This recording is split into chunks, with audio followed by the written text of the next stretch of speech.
ঈদে থামছে না ঘরমুখী জনস্রোত, কড়াকড়ি উপেক্ষা করে হেঁটে মোটরসাইকেলে ট্রাকে বাড়ির পথে ছুটছে মানুষ।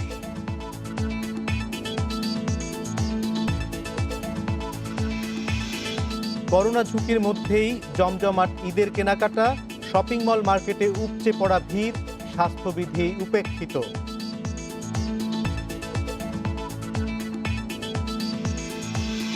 চট্টগ্রামে ট্রাক চাপায় অটোরিকশার ৩ যাত্রী নিহত, মানিকগঞ্জে বাস চাপায় প্রাণ গেল আরও ২ জনের।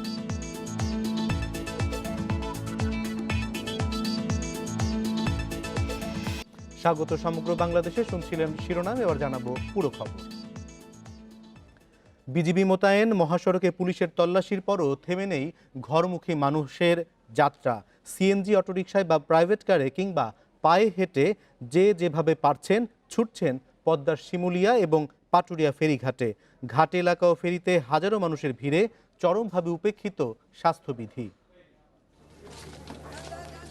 এ দৌড় ফেরি ধরার জন্য, যে কোনো মূল্যে উঠতে হবে ফেরিতে, যত কষ্টই হোক না কেন পৌঁছাতে হবে বাড়ি। আমি আসি আপনার আদ্রগর থেকে, আমি যাবো সাতক্ষীরা। যাওয়া লাগবে, কষ্ট করে যাওয়া লাগবে। ঢাকা থেকে মানিকগঞ্জের পাটুরিয়া ফেরিঘাটে পৌঁছানোর পথে রয়েছে বিজিবির ৩টি চেকপোস্ট। সেখানে জিজ্ঞাসাবাদের মুখে পড়ছে ব্যক্তিগত গাড়িগুলো, ফিরিয়ে দেয়া হচ্ছে অনেককে। তবু ঘাটে পৌঁছানোর পর দেখা যায় গাড়ির চেয়ে মানুষের ভিড় বেশি। ভেঙে ভেঙে নানা ভোগান্তির পর ঘাট পর্যন্ত পৌঁছান তারা। নদী পার হয়ে কিভাবে বাড়ি পৌঁছাবেন তা নিয়েও রয়েছে অনিশ্চয়তা।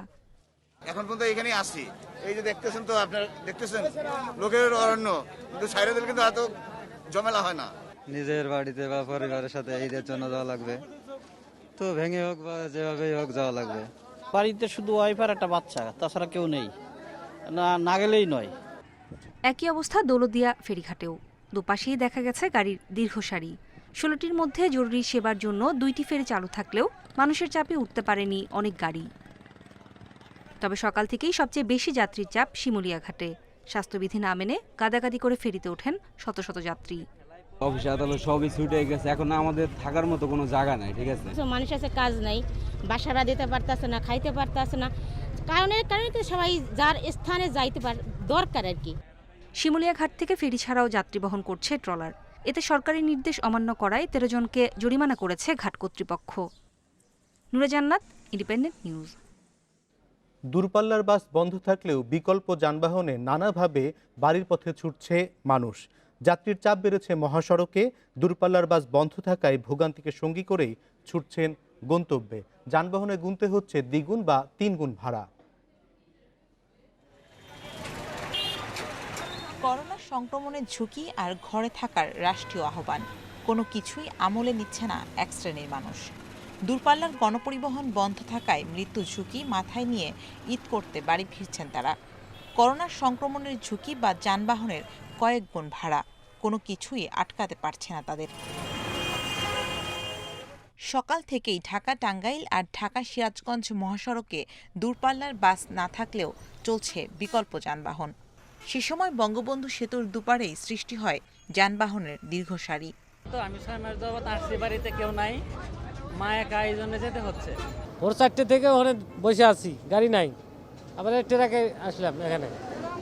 ঈদকে সামনে রেখে মানুষের ভিড় বেড়েছে সাভার ও গাজীপুরের বিভিন্ন সড়ক মহাসড়কে। গাড়ির অপেক্ষায় শত শত যাত্রীকে দাঁড়িয়ে থাকতে দেখা যায় ঢাকা, ময়মনসিংহ ও টাঙ্গাইলের মহাসড়কগুলোতে। এটা আমাদের সমস্যা, থাকা সমস্যা, খাওয়া দাওয়ার সমস্যা, চাকরি নাই, মানে বাড়িতে যাইতে হবে। ঢাকা চট্টগ্রাম মহাসড়কের নারায়ণগঞ্জ, কুমিল্লা আর ফেনীর বিভিন্ন অংশে চলছে মোটরসাইকেলের যাত্রা। একাধিক যাত্রী নিয়ে কয়েকশো কিলোমিটার পথ পাড়ি দিচ্ছেন মোটরসাইকেলের চালকরা। এতে বাড়ছে দুর্ঘটনার ঝুঁকি। সবার সাথে একসাথে ঈদ করবো, একটা আনন্দ বেশি, বাড়িতে যাইতে হবে, যত কষ্ট। বাৎসরিক একটা ঈদ সেলিব্রেশনটা একমাত্র বাসায় গেলেই জমবে, এই কারণেই যাওয়া। পরে যেহেতু দূরপাল্লার বাস বন্ধ আছে, আর যদি মাইক্রো বাস এবং প্রাইভেট কারে কোনো যাত্রী নিতে পারে না, আমরা সেই দিকে লক্ষ্য রাখতেছি। এরকম পরিস্থিতি আমরা হতে দেবো না। দেশের বিভিন্ন সড়ক মহাসড়কগুলোতে আইনশৃঙ্খলা বাহিনীর টহল আটকাতে পারছে না বাড়ি ফেরার ঢল। Shamima Rahman, independent news. ঈদের দিন এগিয়ে আসার সঙ্গে সঙ্গে দেশের বিভিন্ন শপিং মল এবং মার্কেটে জনসমাগম বেড়েছে। আজ ছুটির দিনে দেখা গেছে ক্রেতাদের উপচে পড়া ভিড়। তবে বেশিরভাগ মানুষের মাঝেই স্বাস্থ্যবিধি মানার ক্ষেত্রে দেখা গেছে উদাসীনতা। সকাল থেকেই বগুড়ার মার্কেটগুলোতে আনাগোনা দেখা গেছে ক্রেতাদের। শহরের প্রধান 6টি মার্কেটেই বেচাকেনা বেড়েছে বলে জানিয়েছেন ব্যবসায়ীরা, তবে কোথাও সামাজিক দূরত্ব মানা হচ্ছে না। সিলেটের শপিং মলগুলোতে করোনা সংক্রমণ ঝুঁকি উপেক্ষা করেই ঈদের কেনাকাটায় মানুষের ঢল নেমেছে। স্বাস্থ্যবিধি মানতে মার্কেট কর্তৃপক্ষ নানা উদ্যোগ নিলেও ভিড়ে তা বাস্তবায়ন সম্ভব হচ্ছে না। বরিশালের শপিং মল আর মার্কেটগুলো দেখে বোঝার উপায় নেই যে দেশে করোনা মহামারী চলছে। একই অবস্থা নেত্রকোনা, বাগেরহাট, খাগড়াছড়ি, লক্ষ্মীপুর সহ বিভিন্ন জেলাতে।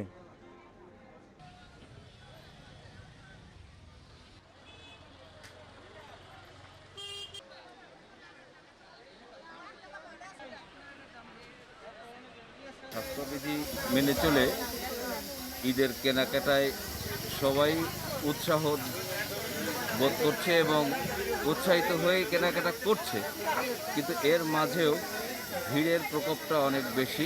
মার্কেটে প্রচুর ভিড়। ঈদ বলে ভিড় না, ঈদ ছাড়াও আমাদের ভিড় থাকে, ঠিক আছে। তো এখন তো অনেক ভিড়, এখন এতে লকডাউন দেওয়া না দেওয়া সমান কথা। মাইকিং করা হচ্ছে সবাইকে মাস্ক পরার জন্য। অনেক সময় হয়তো খুলে রাখে, পরে পরবর্তীতে আবার ব্যবহার করে আর কি। করোনায় ক্ষতিগ্রস্ত এবং কর্মহীন মানুষের মাঝে ঈদ উপহার ও খাদ্য সামগ্রী বিতরণ করা হয়েছে। দেশের বিভিন্ন এলাকায় সরকারি, বেসরকারি ও ব্যক্তি উদ্যোগে এসব সহায়তা দেয়া হয়। চট্টগ্রামের পতেঙ্গায় 5 শতাধিক শিশুকে ঈদের পোশাক, খেলনা এবং খাবার বিতরণ করেছে বিমান বাহিনী। সকালে জহুরুল হক ঘাটির পক্ষ থেকে এসব উপহার বিতরণ করা হয়। খাগড়াছড়িতে 220 পরিবারের মাঝে খাদ্য সামগ্রী বিতরণ করেছে সেনাবাহিনী। লক্ষ্মীপুরে দুস্থ 2000 মানুষের মাঝে 7 দিনের খাবার ও ঈদ সামগ্রী বিতরণ করা হয়েছে। গ্রেট ওয়াল সিরামিক ইন্ডাস্ট্রিজের ব্যবস্থাপনা পরিচালকের উদ্যোগে এসব সামগ্রী বিতরণ করেন স্থানীয় জনপ্রতিনিধিরা। হবিগঞ্জে কর্মহীন 180 জনের মাঝে খাদ্য সামগ্রী বিতরণ করেছে স্থানীয় ও প্রবাসীদের নিয়ে গড়ে ওঠা সংগঠন ফ্রেন্ডস সোসাইটি। প্রধান অতিথি হিসেবে এসব বিতরণ করেন জেলা প্রশাসক ইশরাত জাহান। এছাড়া ঝিনাইদহ, ফরিদপুর, নোয়াখালী, গোপালগঞ্জ, পটুয়াখালী সহ বিভিন্ন স্থানে কর্মহীনদের মাঝে নানা ধরনের সহায়তা দেয়া হয়েছে।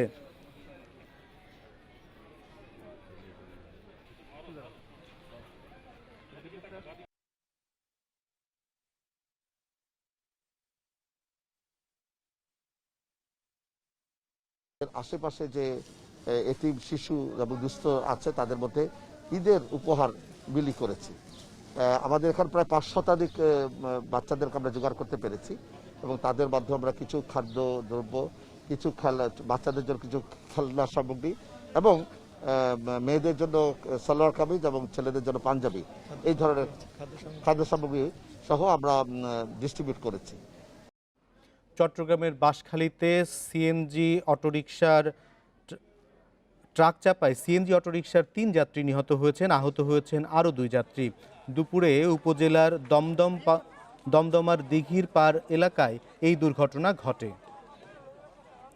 পুলিশ জানায় অটোরিকশাটি চট্টগ্রাম শহর থেকে বাঁশখালীর দিকে যাচ্ছিল। সে সময় বিপরীত দিক থেকে আসা একটি ট্রাকের সঙ্গে সংঘর্ষ হয়। এ সময় ঘটনাস্থলে নারী, শিশু সহ 3 যাত্রী নিহত হন। আহত 2 জনকে উদ্ধার করে চট্টগ্রাম মেডিকেলে ভর্তি করা হয়েছে। এই ঘটনার পর সড়ক অবরোধ করে বিক্ষোভ করে এলাকাবাসী।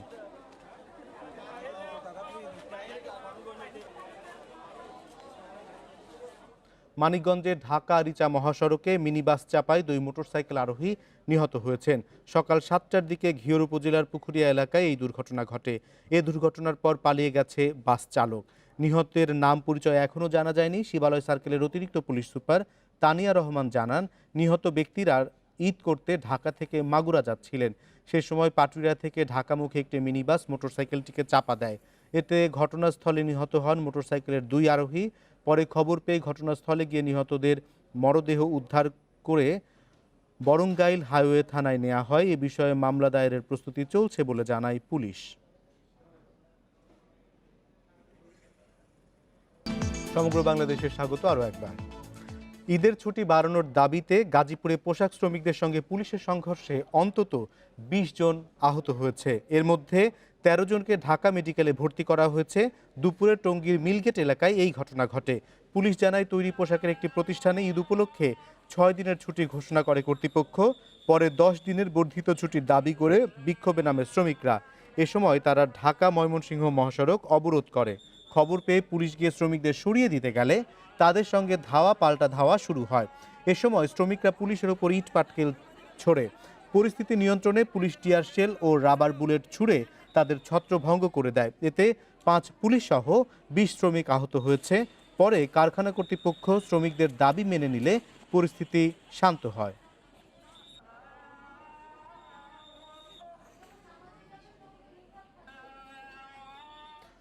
কুষ্টিয়ার দৌলতপুরে নিখোঁজের 3 দিন পর প্রতিবেশী রান্নাঘর থেকে 1.5 বছরের শিশু আরাফাতের মরদেহ উদ্ধার করেছে পুলিশ। সকালে উপজেলার দারেপাড়া গ্রামের সফের মালের বাড়ি থেকে মরদেহটি উদ্ধার করা হয়। নিহত ওই শিশু একই গ্রামের শরীফুল ইসলামের ছেলে। গত শুক্রবার থেকে নিখোঁজ ছিল শিশুটি। স্থানীয়রা জানায়, ছপের মাল রান্নাঘর থেকে দুর্গন্ধ ছড়ালে তার স্ত্রী কোহিনুর রান্নাঘরে পুঁতে রাখা বস্তাবন্দি মরদেহটি তুলে আবারও মাটি চাপা দেওয়ার চেষ্টা করে। এ সময় প্রতিবেশীরা দেখে ফেলায় কোহিনুর পালানোর চেষ্টা করে। পরে তাকে আটক করে পুলিশে খবর দেয় তারা। কোহিনুর ও তার স্বামী সফের মাল শিশুটিকে অপহরণের পর হত্যা করে রান্নাঘরে পুঁতে রাখে জানিয়েছে পুলিশ। এই ঘটনায় কোহিনুরকে আটক করা হয়েছে, অপরজন পলাতক রয়েছে।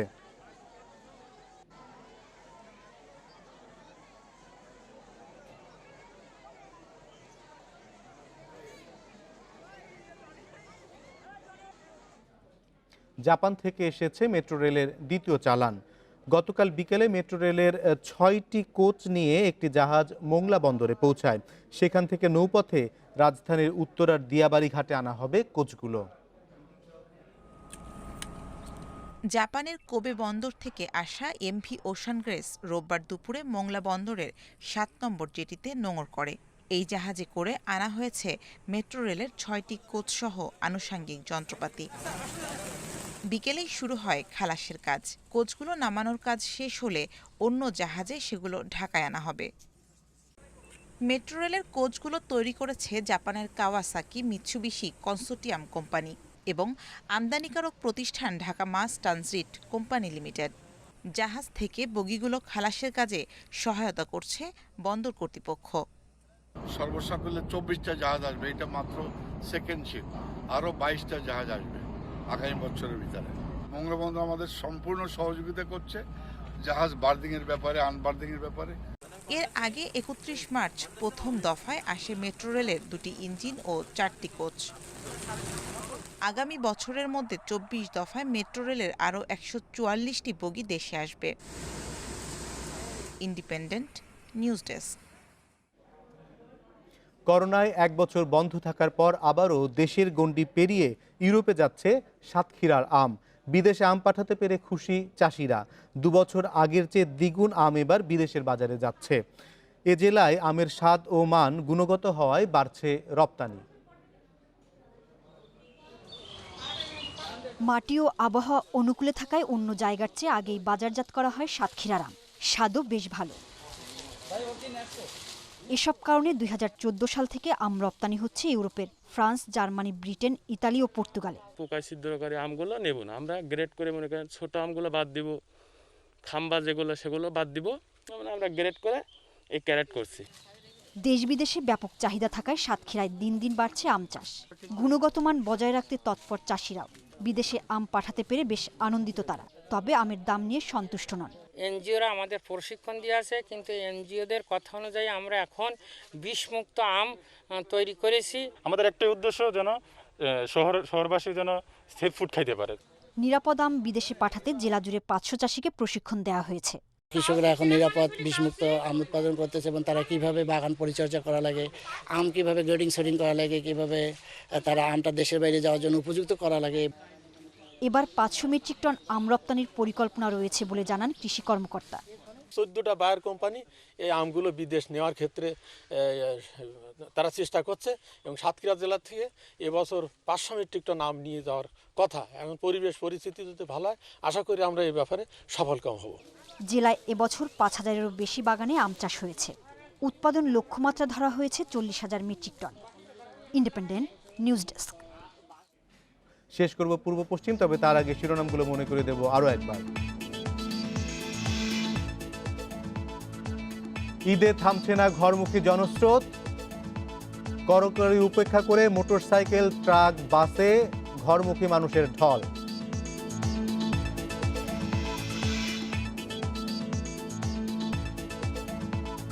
করোনা ঝুঁকির মধ্যে জমজমাট ঈদ কেনাবেচা, শপিং মল, মার্কেটে উপচে পড়া ভিড়।